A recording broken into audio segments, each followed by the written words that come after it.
they were so excited they came in before I left. Right. Oh, we're on. Okay. Yes, they say I'm the man who needs no introduction, so they don't give me one. Okay. Well, for those who are new tonight, last night we did Samson, and we left a little bit off at the end, so we're just going to wrap up the Samson talk, and then we're going to do just a couple wow kind of things that I found in the Bible, and then we're going to look at pictures of some of my trips. They're mission trips, so. Okay, ready, steady, go. Yesterday we talked, and we went through the three women in Samson's life. Remember, first he married this woman, and when he did the whole tie the fox's tails together and set them on fire, and the Philistines got upset, and they went and they burned his wife and her father's house. Okay, so wife number one's gone. Then he went to Timnah, and he met a harlot, and then he met Delilah. So each of these women have, I'm thinking, some prophetic significance to who they are and how they fit in. And that's what we saved until today. So we're going to talk about that. So first let's talk about the wife. Who is Samson's wife prophetically? And by the way, these are going to be on YouTube tonight. So you can take all the pictures you want. How's my hair?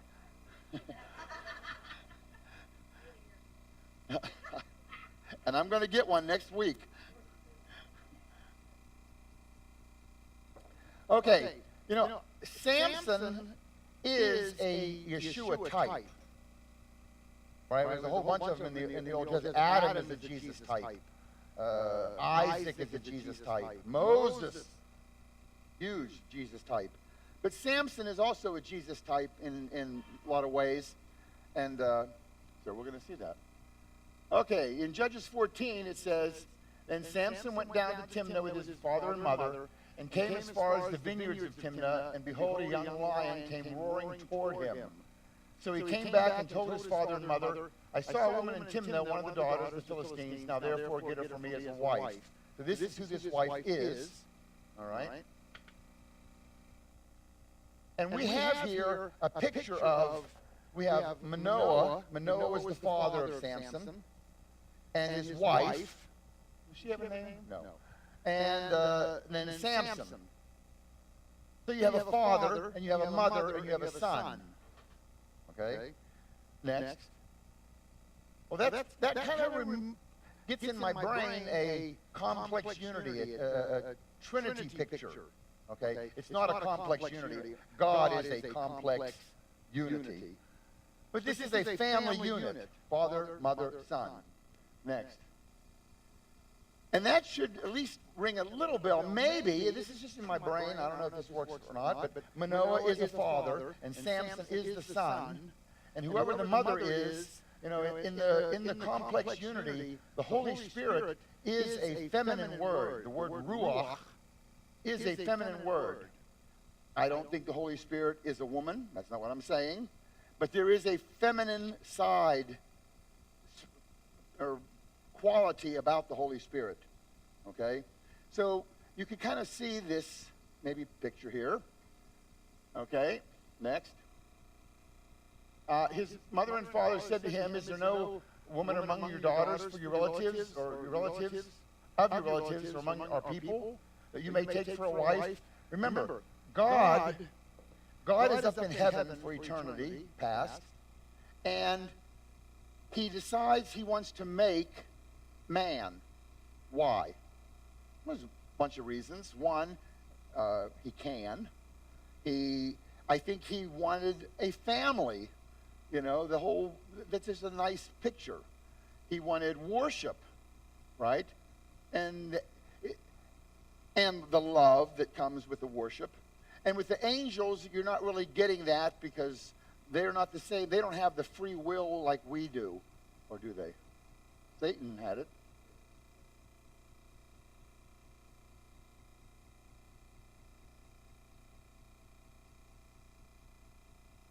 Yeah. Yeah. Right. Satan chose to leave, and God says, I'll give somebody free will and let them decide, and they will choose to be with me. Okay, next. His mother and father did not know it was of the Lord, because he was seeking an occasion against the Philistines. If you notice all week, anytime I put Philistines, I put it in this green. This green, in my talks, and I don't think we've talked about Antichrist at all this week, but Antichrist is this green. And anybody who's antichristic in the Bible is that green. When we talked about Nimrod, he gets that color. When we talked about Haman, he gets that color. These are all antichrist characters. King Herod is an antichrist character, okay, or type.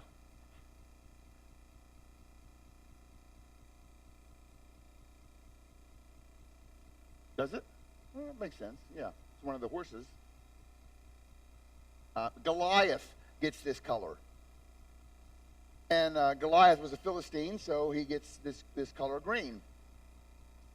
So this almost does tie in with what he says, even, that he wanted an occasion against the Philistines. Philistines, Antichrist character, Satan, devil, right? And he's going to prove, I'm going to choose a wife, or I'm going to get a wife who will love me. And God wanted this family, okay? And behold, a young lion came roaring toward him. Okay, so a young lion. Where else have we heard in the Bible about a lion? Who's compared to a lion? Next. 1 Peter 5:8 says, be sober of spirit and be on alert, for your adversary, the devil, prowls around like a roaring lion seeking to devour. So this really is tying in more to what Preacher Man says, right?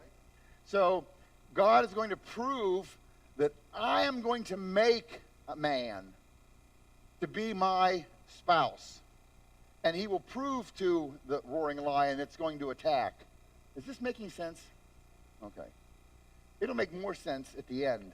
Not this part. The end will make more sense. Okay, next.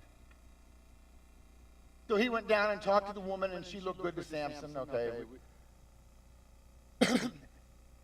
Picture this. You have the first Adam. And what happened to the first Adam? He chose to eat the apple, or the fig, or whatever it is. And what happened to him? Death. What happened to Samson's first wife? She died. Okay? He died spiritually, and he died physically eventually. Okay? And his wife, Hava, next, her punishment was she had trouble giving new life. Okay? Next, you have the last Adam, which is Yeshua, Jesus.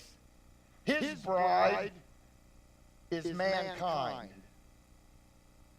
He, next, conquers death, and mankind offers new life. Or he offers new life to mankind. Okay? So I think Samson's first wife is man in the big prophetic picture. God wanted a spouse, and he makes this person, but she ends up dying. Who is she? She's man, right? So then he has to pick another. Well, then it's going to move to Samson's second woman. Next. Here it is. The first man became a living soul. The last Adam, a life-giving spirit. However, the spiritual is not first, but the natural, then the spiritual. Let's go to the next one. Remember, there is a spiritual and a physical that goes on throughout. Because when he made man, there's the physical and the spiritual. You see it in Genesis 1:1. In the beginning, God made the heavens, the spiritual, and the earth, the physical. Okay? Next. By the way, the heavens and the earth, there's no word in Hebrew for universe. That is the totality of everything whenever you hear heavens and the earth. All right? And we see this spiritual and physical in this verse, and we've done this verse a million times here, but we're going to do it again because it's so good. Then God said, let us, these plural pronouns he's talking, because he's a complex unity, let us make man in our image according to our likeness. When he says our image and our likeness, it sounds like he's repeating himself. It sounds like he's repeating himself. What's the difference between image and likeness? Well, in Hebrew, or in English, nothing. In Hebrew, there are two completely different words, and I have them both here. Betzomenu, the ba in front, that's in. The enu at the end is our. This is the key word in the middle, sal. Sal is like a shadow or a phantom, a spiritual side. Okay? And then, according to our likeness, kidmatenu, the ki, that's two. The enu is still our. And if you have this part, the dam. Dam is the Hebrew word for blood. That's the physical. So when he made us, Betzomenu, Kidmatenu, we are in his spiritual image. We are in his physical image. But there's two, you understand? This is why Jesus said to Nicodemus, you must be born again. Right? You had the physical birth, and you have to be reborn into the spiritual.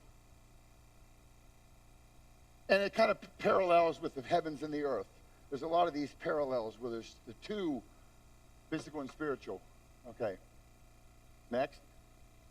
Oh, and by the way, this, I don't know how much Hebrew the new people know, but his name, Yahweh, Jehovah, we don't know how to say it exactly, but it's a Yud, a Hey, and a Vav, and a Hey. Yud, Hey, Vav, Hey. If we write his name vertically, notice the Yud is like a head, then you have a Hey, which is two arms, then you have the Vav, which is the body, and then you have a Hey, which is two legs. We are actually in his image according to his name. That's kind of clever. No, it's very clever. Point. Next. Look at me giving God points. Who am I to give him a point? So the wife is man. And the man screwed up and died, just like Samson's first wife. So then, who? Yes. Oh, yeah. And mankind will be thrown into hell and burned up in a fire. The second woman in his life is the harlot. Next. Okay, so Samson went to Gaza and saw a harlot there, and he went into her. So who is the harlot? Well, I think here now God is now going to actually choose a people, his chosen people, right? Next. And what do we know about the chosen people? We're talking about Jews. Jeremiah 3:8, and I saw that for all the adulteries of faithless Israel, I had sent her away and given her a writ of divorce. Yet her treacherous sister Judah did not fear, but she went and was a harlot also. So Israel is oftentimes referred to as a harlot, and this kind of follows the picture, right? God wants this relationship with his bride. He tried with man, didn't work. He tried it with a specific group of people, but they turned out to be a harlot and cheated on him. Hosea, I'll go back one. Sorry, he's not going to cut it.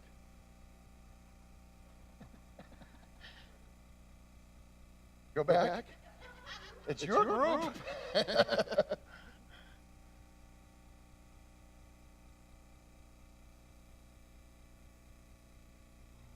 There we go.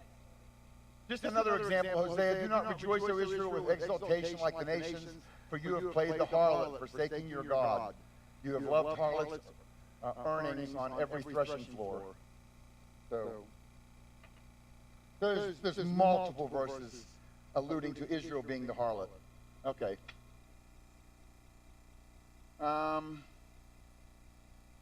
So with Samson, he went down to Gaza. Yeshua, he is the light of men. The light shines in the darkness. Here, it was at night he went to the harlot. Here, Jesus is the light. Next.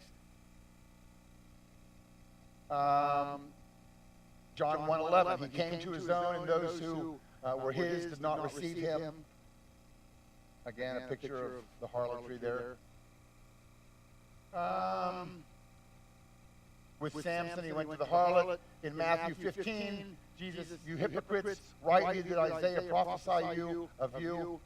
This people honors me with their lips, but their hearts is far from me. But in vain do they worship me, teaching his doctrines, the precepts of men.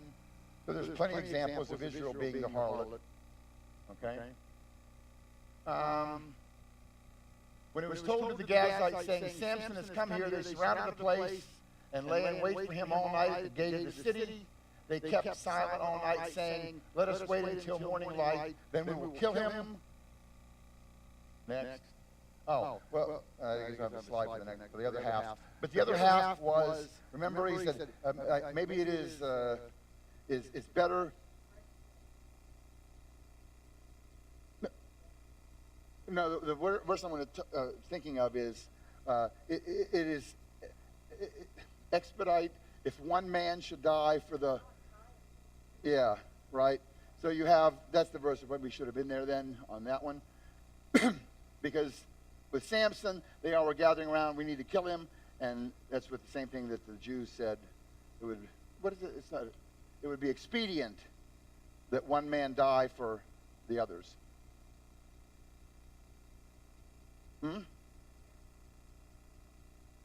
Yes, Samson carried the gates of the city up the hill, right? So the big wooden gates, carrying the wood up the hill. There's pictures there.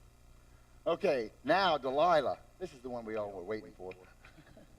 Who's Delilah? I think the church is Delilah. It's, first of all, it is Samson's true love. Was she perfect? No. She had problems. Do we have problems? I mean, do y'all? I don't. No. And Carolyn, Carolyn's near perfect because she's near me.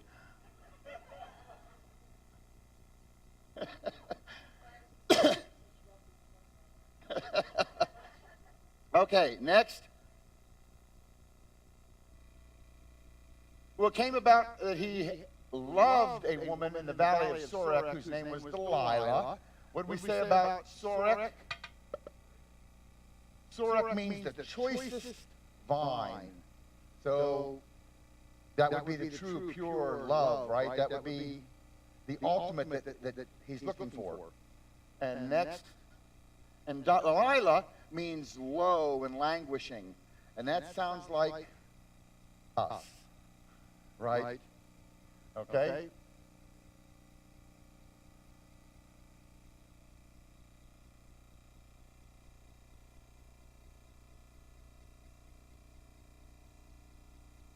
Right.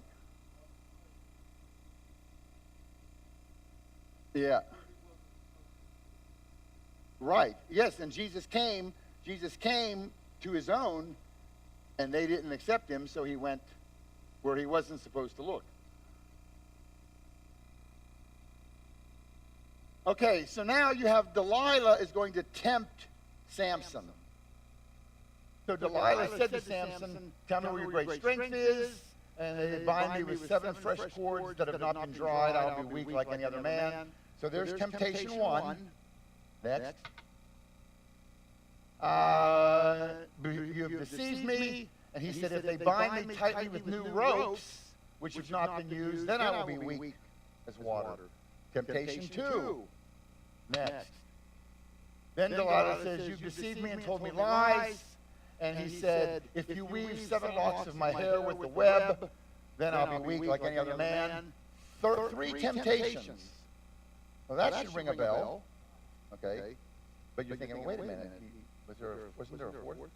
Because she actually comes back a fourth time, right? And says, 3 times you've lied to me. Because then in the 4th time, okay, next, we'll get that in a second. Well, we know with Yeshua Jesus, there were 3 temptations. He's out in the wilderness. Jesus, full of the Holy Spirit, returned from the Jordan, led in the Spirit by the wilderness 40 days, tempted by the devil. Devil said, if you are the Son of God, tell this stone to become bread. Jesus answered, Deuteronomy, man shall not live by bread alone. This is lust of the flesh. Right? That looks good. Food. Okay, next. Then he took him up on the mountain and showed him all the kingdoms of the world. Devil said, I'll give you all this domain and its glory, for it has been handed over to me, and I will give it to whomever I wish. Therefore, if you worship before me, it shall be yours. Temptation 2. Jesus answered, it is written, from Deuteronomy. He always quotes Deuteronomy in his responses here. You shall worship the Lord your God and serve him only. This is lust of the eyes. Look at all this. It's all yours, Jesus, if you'd like it. Okay? You know what? It's interesting that Jesus did not say, I'm sorry, but it's not yours to give.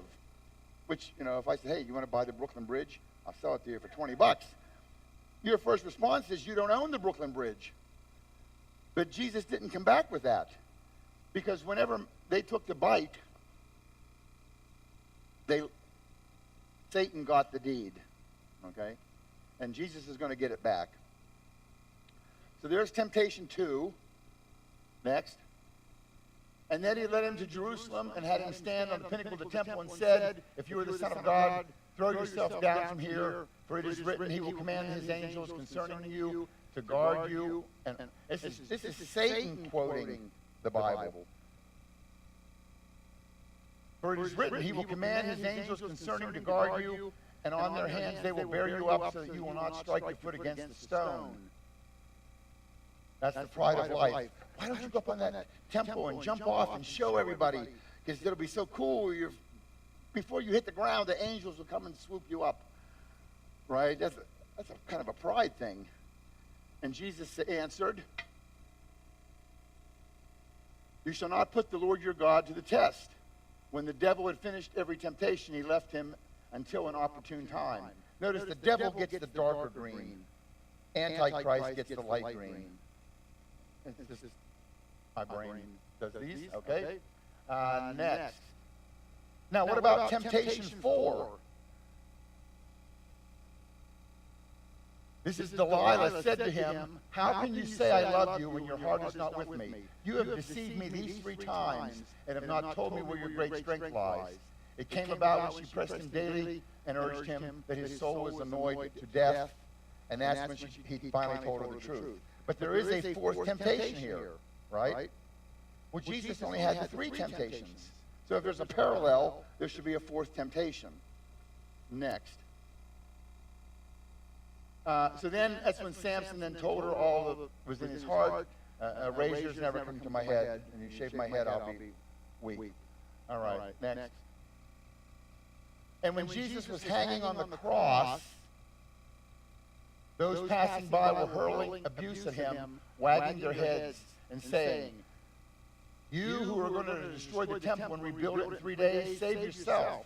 If you are the Son of God, come down from that cross. I think this is that 4th temptation that matches up with Samson being, okay, which adds more credibility to us being Delilah, the true love. Okay. Next. And when Delilah saw that he had told her all that was in his heart, he sent and called the Lord to the Philistines, saying, come at once, for he has told me all that was in his heart. Then the Lord, the Philistine, came up to her and brought the money in their hands. She made him sleep on her knees and called for a man and had him shave off 7 locks of his hair. Then she began to afflict him, and his strength left him. Next. She said, Samson, the Philistines are upon you. And he awoke from his sleep and said, I will go out as other times and shake myself free. But he did not know that the Lord had departed from him. Then the Philistines seized him and gouged out his eyes. They brought him down to Gaza and bound him with bronze chains, and he was a grinder in the prison For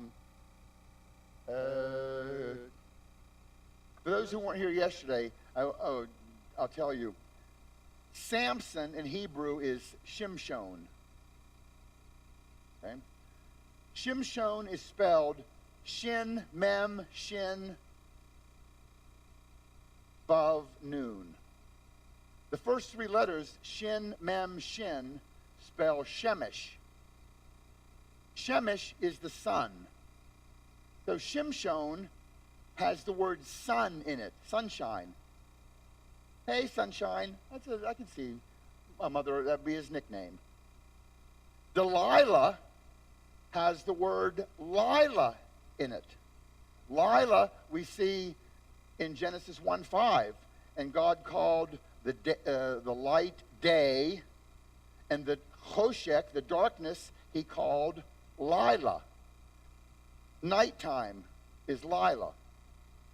And what happens when the sunshine goes to the nighttime? You can't see. And what happened to Samson? They poked his eyes out, and he can't see. We miss all these clever, punny things when it's in English, right? And only in the Hebrew do you see these. Every name, every rock, every color, every number has a deeper meaning if you learn it in the Hebrew. And that's, I think, what the church, that's what we're learning. That's what we're figuring out. Oh, my goodness, we should be studying all this in Hebrew, you know? And people ask me, what version should I read? Should I read NAS or NIV? Or I said, learn the Hebrew, because all the other ones are off. Yes.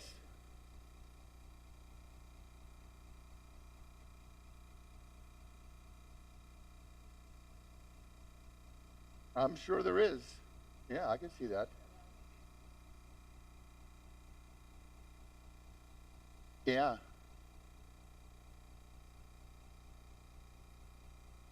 And not, Jesus wasn't blind, but he did pray for their, that they will see. Forgive them.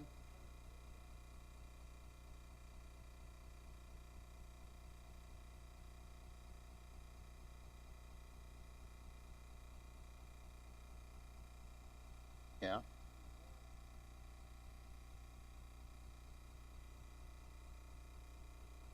Yep. Yeah. There's endless parallels in every one of these stories. All right. And this one, remember yesterday I said in the verse 21, they gouged out his eyes, that's a blinding, and they bound him, that's a binding, and then they put chains and he was a grinding. There's a blinding, a binding, and a grinding in that verse.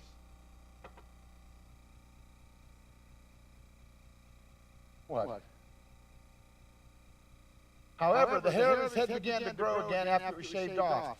Now the lords of the Philistines assembled to offer a great sacrifice to Dagon, their god, and to rejoice, for they said, our God has given Samson, our enemy, into our hands. When the people saw him, they praised their God, for they said, our God has given our enemy into our hands, even the destroyer of our country, who has slain many of us. Okay? So it happened when they were in high spirits, they called for Samson that he may amuse them. So they called from Samson from the prison, and he entertained them, and they made him stand between the pillars. So here he is at the Dagon temple. Isn't that what they call it? Isn't that what it was?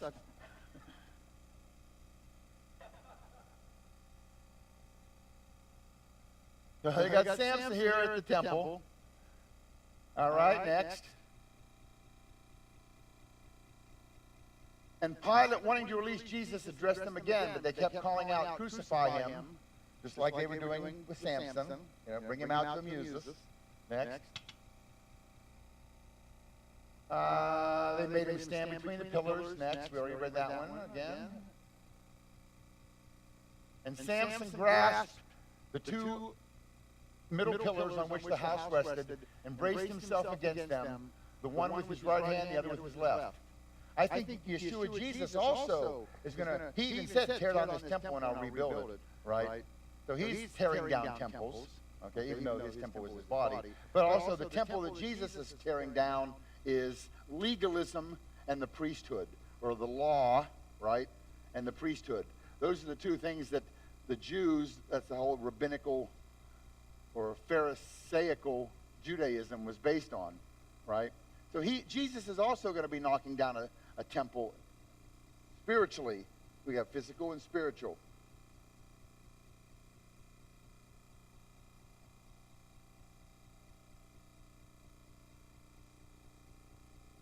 Yeah, yes, the blood on the doors. That's also a kind of a picture there of that. And you see my Yahweh with his little arms up. That took about half a day to figure that out. Okay, next. And next.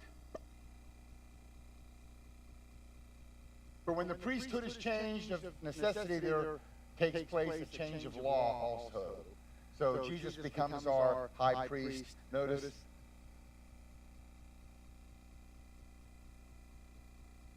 Okay. All right. Next. And Samson said, "Let me die with the Philistines." And he bent with all his might so that the house fell on the Lord's and all the people who were in it. So the dead whom he killed at his death were more than those whom he killed in his life. The Jews, this is in John, the Jews then said to him, "What sign do you show us for your authority of doing these things?" Jesus said, "Destroy this temple, and in 3 days I will raise it up." So we also have a destruction of a temple here. The Jews said, "It took 46 years to build this temple, and you will raise it up in 3 days." But he was speaking of the temple of his body. Go back 2 slides. There's a going back fee we're going to have to charge you. Right there? Okay.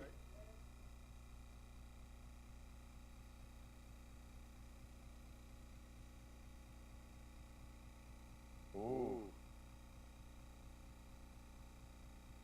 Yeah. Now, Jesus killed none in his life, but because of his death. Yeah.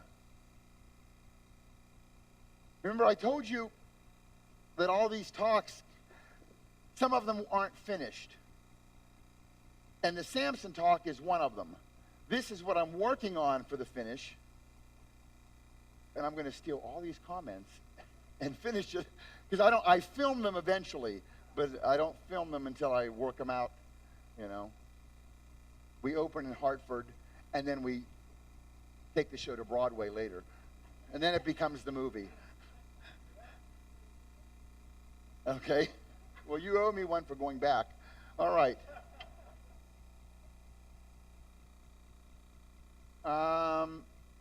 Okay, next.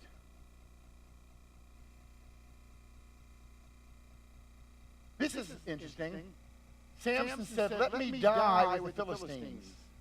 So Samson is dying voluntarily.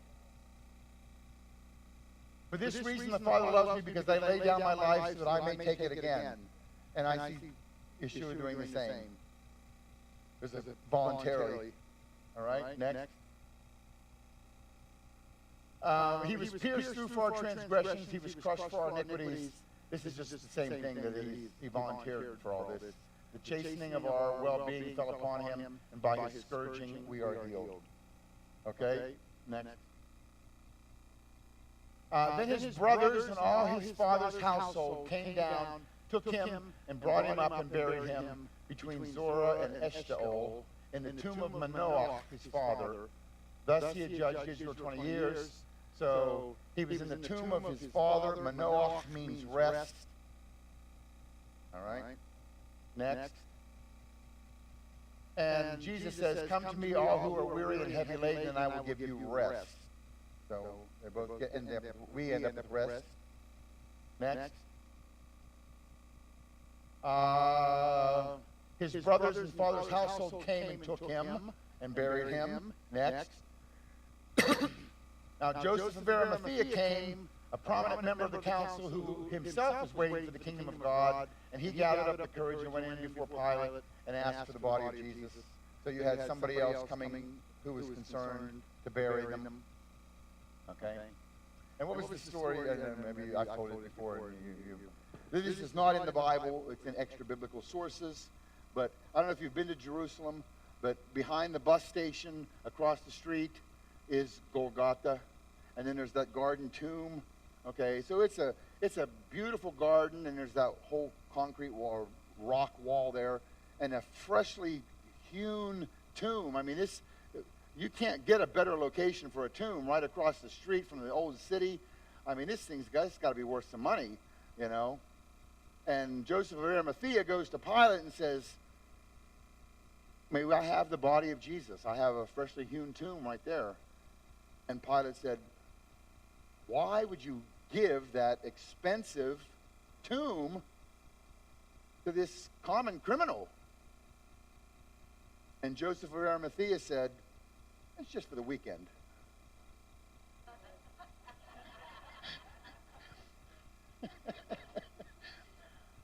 Okay, next. You're going to love this one. Because it's the last slide. No, that's not the only reason. Thus, Samson judged Israel 20 years. Next. You know, in Revelation it says, "Blessed and holy is the one who has a part in the first resurrection. Over these the second death has no power, but they will be priests of God and of Christ and will reign with him for 1,000 years." Samson ruled for 20 years. Jesus is going to rule for 1,000 years. Next, please. Remember, God doesn't work in minutes and seconds, although he can, but he deals in Jubilee years. A Jubilee year is 50-year period. So Samson ruled for 20 years. Jesus is going to rule and reign for 20 years. 20 Jubilee years, which is 1,000 years. So those kind of equate and point to that same picture. Okay? Was it, remember, it's back in Genesis, I'm going to say 6:4. And it says, let me look up Genesis 6:4. Most people remember the verse and not where it's found. I remember where it's found, and I can't remember the verse.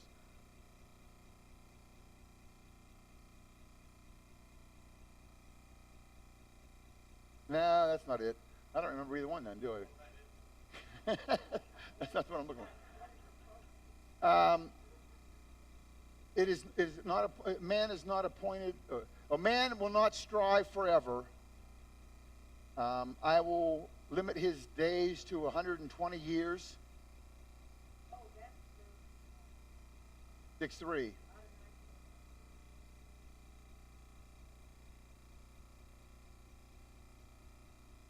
Okay, so yeah, man is not supposed to. God's Spirit's not going to abide with man forever. So I'm going to limit his years to 120. And we think, well, 120. If he made that promise in 6:3 of Genesis, Noah is after that promise, and he lived 800 years. Abraham lived 175 years, and he's way after that. So how can God say man's going to live 120 years, and then you have people living more than 120 years? Joshua lived 110 years. Okay? Take the Jubilees. It's 50 years. When God said man's going to live for 120 years, he's talking about 120 Jubilees. 6,000 years, which is 4,000 from Adam to Jesus. It's 2,000 from Jesus to today. There's 6,000 years. And then there's going to be the 1,000 years, the 20 years that Samson rules, the 1,000-year reign of Christ. And a day is like 1,000 years, so you end up having 7,000 years total, which is 7 days. God has set aside a godly week for this whole man thing. Right? All right. Next.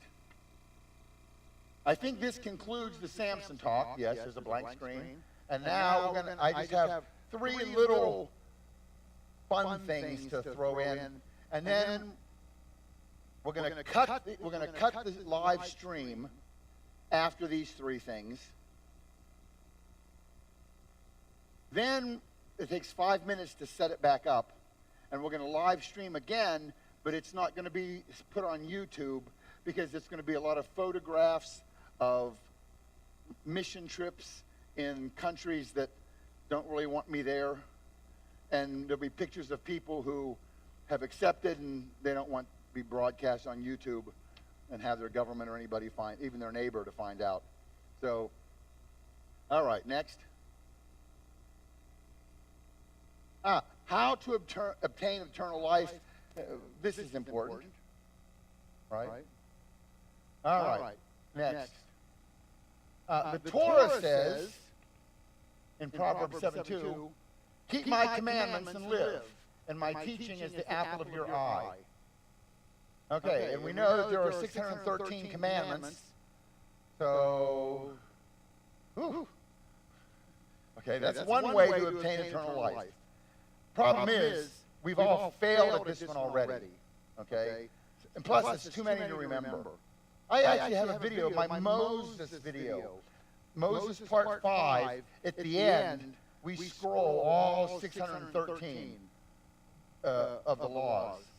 And when I was putting it together, it gave me opportunity to read them all, you know. And there's just some that are just so, like, oh my goodness, I broke that one, I broke that one, I broke that one. Some are very Levitical, and only the priests could do it, but could break them because it just applies to them. But there's a lot of things to keep juggling and remembering, and I can't do that.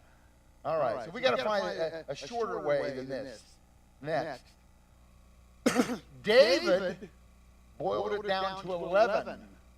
Well, that's better than 613. Oh, Lord, who may abide in your tent? That's what we want to do, don't we? We want to abide in the Lord's tent. Who may dwell on your holy hill? He who walks with integrity and works righteousness and speaks truth in his heart. He does not slander with his tongue, nor does evil to his neighbor, nor take up a reproach against a friend, in whose eyes the reprobate is despised, but who honors those who fear Yahweh. He swears to his own hurt and does not change. He does not put out his money at interest. I've already lost on that one. He does not, nor does he take a bribe against the innocent. He who does these things will never be shaken. Well, we got it down to 11, but it's still a complicated list, and I've already failed because of number 10. All right, so if we can get it down anymore, let's go to the next slide. Oh, Micah gets it down to 3. I can handle 3. Yeah, right. He has told you, O man, what is good, and what does Yahweh require of you? But to do justice, to love mercy, and to walk humbly with your God. Getting better, right? Easier. All right. Do justice. David, even his 11, that's a lot of words to remember and decipher and live. But this is do justice, love mercy, walk humbly with your God. This is almost attainable, okay, at least in my brain, not my living. Next. Amos. Why is that in there? It shouldn't be in there. No, let's go to the next one. Yeah, Isaiah. Isaiah gets it down to 2. Thus says Yahweh, preserve justice and do righteousness. For my salvation is about to come and my righteousness to be revealed.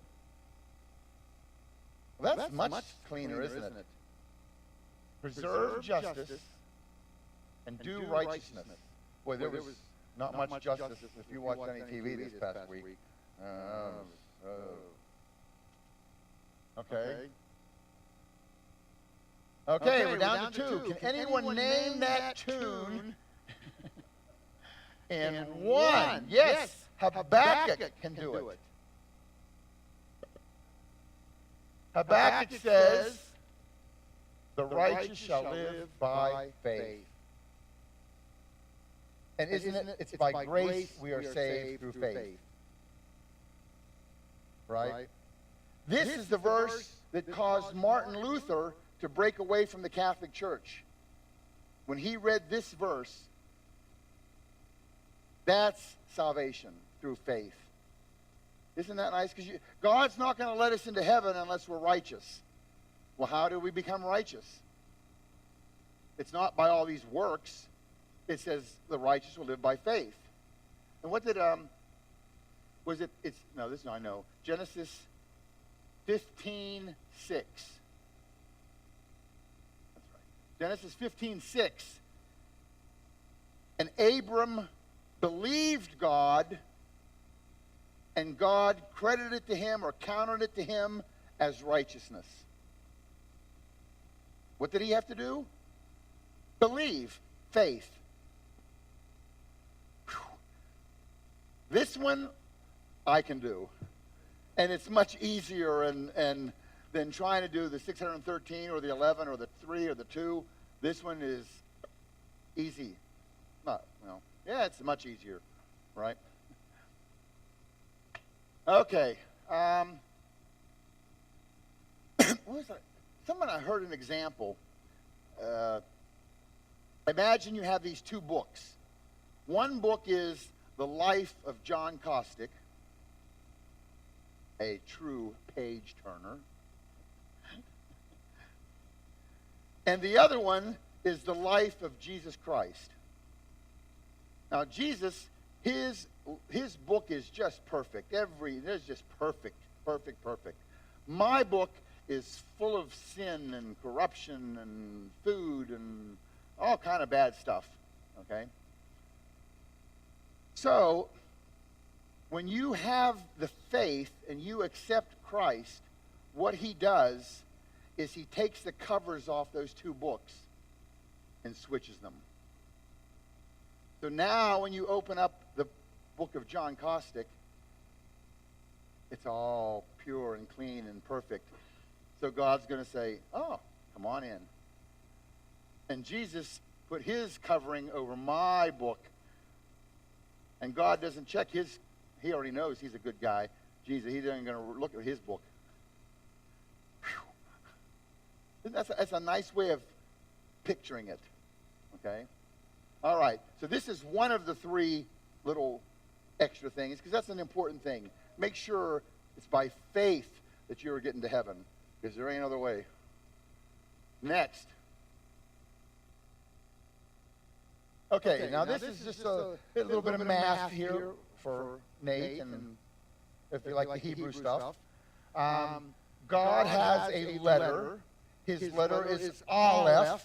It's the first letter. It makes sense. Aleph is the head of the ox. Strength, God's letter. And Aleph is also a word. Okay, here's the letter, Aleph. But how do you spell Aleph? You spell it Aleph, Lamed, Pei. And every Hebrew letter has a number associated with it.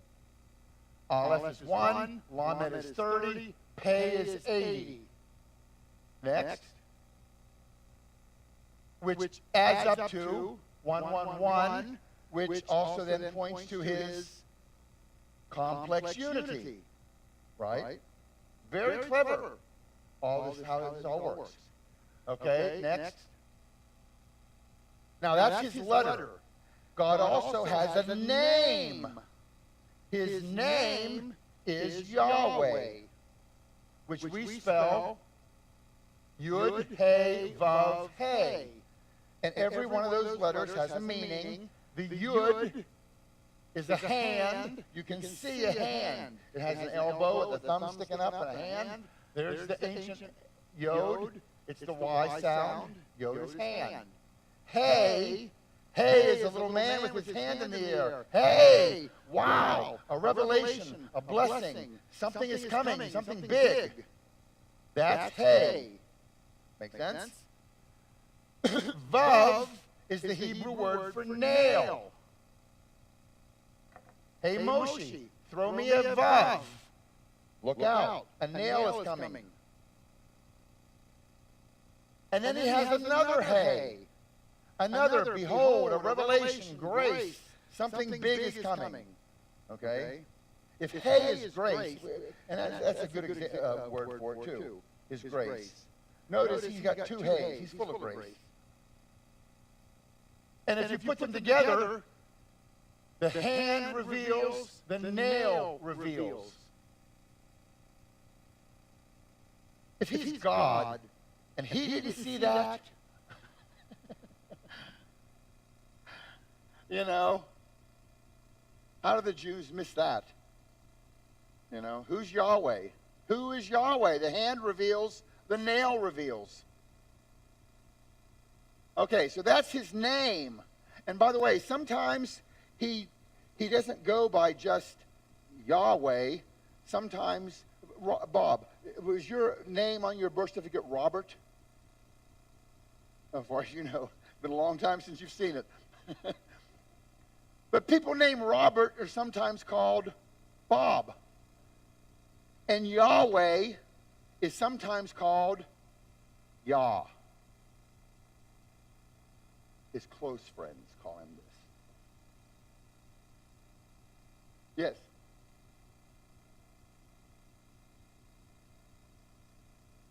Uh-huh.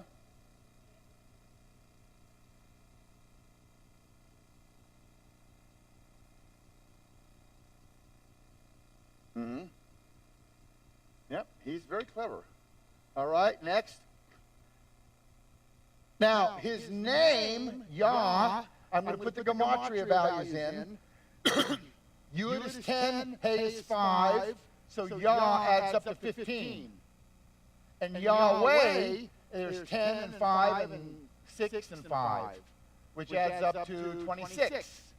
Any problem with what I'm doing yet? You all are with me. Even those who don't know Hebrew, you can figure this, you can follow, yes? All right, next. Now, God also has a title. He had a letter, Aleph. He has a name, Yahweh. And he has a title. He has many titles. This is one of them. Elohim. This is his power title. This is the one, Bereshit bara Elohim. In the beginning, God created the heavens and the earth. This is the title he's using when he's creating heavens and earth. Elohim is Aleph, which is strength, Lamed, which is shepherd's crook. Hey is a revelation. We already covered Hey. Yod, we said, was hand. And Mem, its picture is water. You can see water, up, down, up, down, up, down. Right? The ancient picture. These are the ancient pictures. So, his Elohim, he is the strong shepherd who reveals his hand on the seas. It's his power title. God can control the seas. And he's woven that into the picture, to his title, right? And just like Yahweh can be shortened to Yah, Elohim is oftentimes shortened to El, which that encapsulates it all too. What's El? The strong shepherd. And we are the dumb sheep.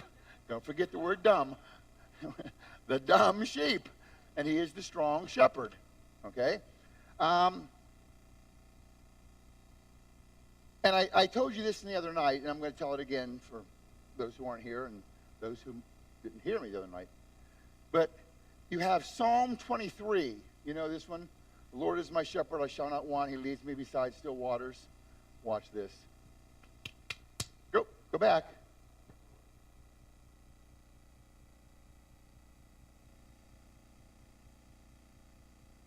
What's Aleph? It's strong, but it's also God's letter, right? This is the Lord.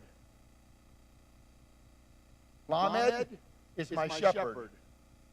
Hey, behold, revelations, blessings are coming. I shall not want. He, Yod, he leads me beside still Mem.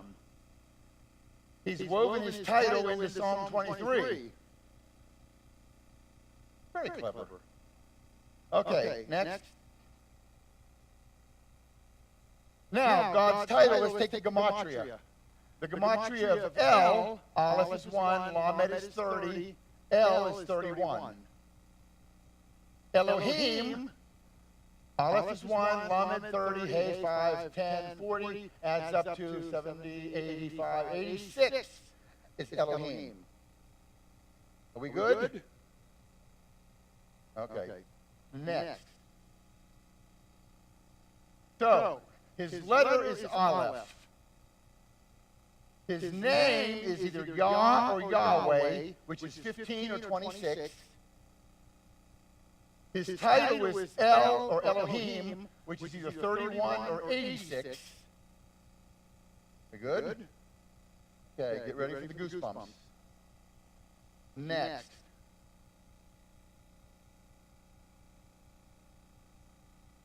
Oh, okay. I have, this is next.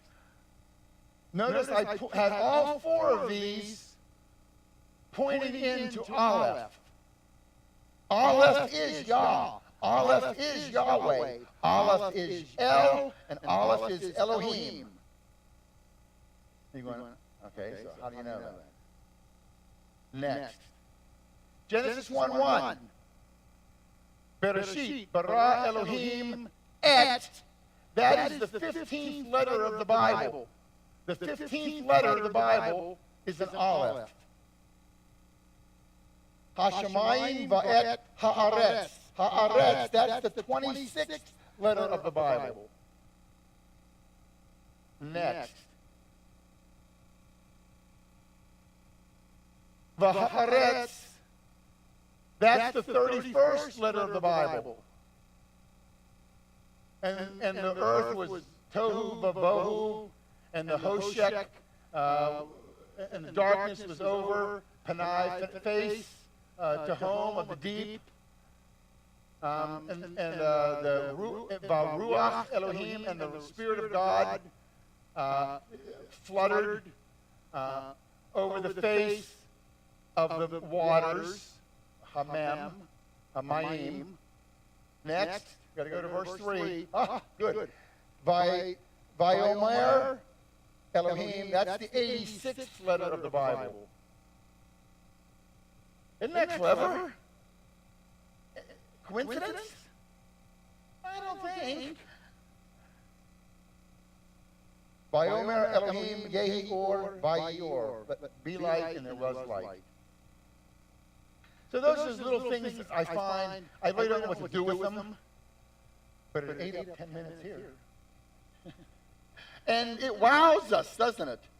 I mean, it's just, wow. Okay, so it kind of shows you the importance of Aleph.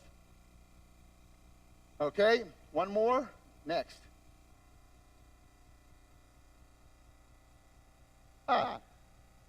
You know, I put these videos out. Those who new here, these four, have you seen any of my videos? Or even, you have? Oh, okay. People write to me after watching these videos. I get lots of writings. This one I got recently. I took the guy's name out. Mr. Kostik, don't know of you still, I don't know if you still utilize this channel or check comments, but I wanted to drop you a thank you. I identify as agnostic, as I don't know which religion is true or accurate, and I'm on a quest to learn as much truth as possible so I can understand my own place in this creation and purpose. But lately I've been very interested in learning ancient Hebrew, to learn enough to read the Old Testament Torah in the original language. It was penned in. He doesn't really believe in punctuation. So to sidestep the fallacies that are introduction by translation, learning the first letters supposedly telling of the entirety of Jesus' life amazes me. Thanks for the video. Keep growing and learning, sir. And I wrote back, you made my day. Thank you. I don't write back because there's so many of them come in, but sometimes I do try to read them all, and sometimes I get moved and I want to write. Okay, make sure that isn't you. It's got a beard. But it's kind of cool when you get those. Oh, that's right. All right, I was looking at the beard. Give it a pull, make sure it's not a toupee.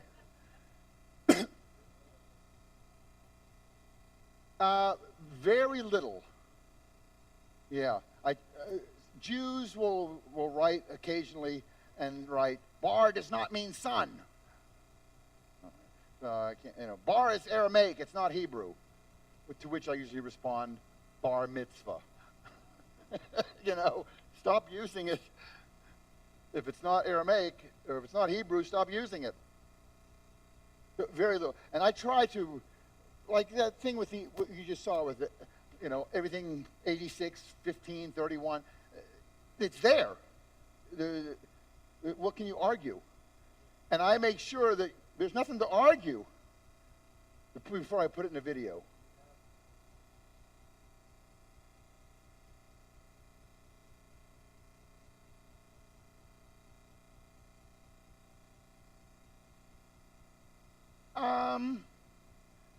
No, but I get invitations to come and teach at their churches. So I don't have a lot of time to be writing and corresponding back and forth to one person. I'll sometimes make a comment that will hit everybody on the YouTube. But I do get invitations to come and speak at churches, and I've gotten really close with a lot of people. And that will be the second half of this talk when you see the mission side of what I do. And okay, next. I just got that yesterday, so I thought I'd throw it in because I read it. Okay, and here's one more Hebrew word, and this is God creates as God speaks. Now, you don't need to write this because this is going to be a lot. Just enjoy. Well, first of all, that's true. God creates as God speaks. If he says it, it happens, right? This is why I picture Jesus walking along the Sea of Galilee, and he said, "Follow me." And they dropped their nets and followed him. I'm getting goosebumps right now. Can you even imagine? Like, who are you? You want me to what? If I said to somebody, follow me, they're not going to drop their nets and follow me. But he's God, right? If he'd have said, tap dance, they would have tap danced. They couldn't have not tap danced. He creates as he speaks. Correct? Okay. Next. Oh, my goodness. No problem. This is just... Here's the first four letters of this big word up here. Aleph, Bet, Resh, Aleph. You see it? Don't be scared. Aleph, we already said was God, right? Because we're doing here, God creates. Look at the next word, the next three. It's a Bet, Resh, Aleph. Bet, Resh, Aleph. That's bara. Bara means created. It's the second word of the Bible. Bereshit bara. In the beginning created Elohim, God. Okay?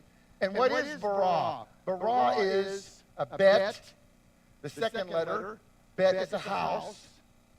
Resh is a head. Who's the head of the house? The son. And then we have an Aleph. Aleph is God again. The word bara means, broken down, as Son of God. Right? That kind of lets you know that Yeshua is the Creator and He's the Son of God, the Bar Aleph. So, translating half this word, we have God, bara, God creates. Yep. Next. Now, here's the kaf in the middle. Kaf is used in Hebrew for the word as or like. Okay? It was as hot as the sun. It was as hot ka the sun. You put a ka in the middle there. Ka means like or as. Okay? So that's the as part of this word. Next. And now we have the last 4-digit letters, which is dabar. Dabar means to speak. Okay? It's, or the word, speak. Devarim is the 5th book of the Bible, Deuteronomy. It's the words. Devarim. Okay? Dabar is speak. It's a dalet, a bet, and a resh. And then you have a final aleph. Aleph is God again. And it doesn't matter whether you put the verb and then the noun, or the noun and then the verb. Okay? For example, you could say, God creates, or creates God. It doesn't matter which one comes first. In Genesis 1:1, it's Bereshit bara Elohim. In the beginning, creates God. But you could have also said Bereshit Elohim bara. You can put the noun first or the verb first. Good? Okay. So at the beginning, we had the aleph first, right? We had the aleph, and then we had bara. And here we're putting the speaks first. Dabar, Okay? Next. So here's the whole word. You can break it down. That's God. Bara, that's creates. And then there's the ka, as. God creates as. Speaks God. Dabar, Right? Or we can say it quickly. Abracadabra.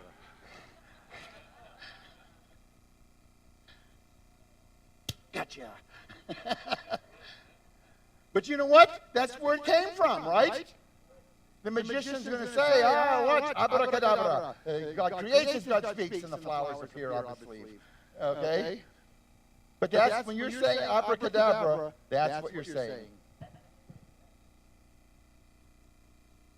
Thank you.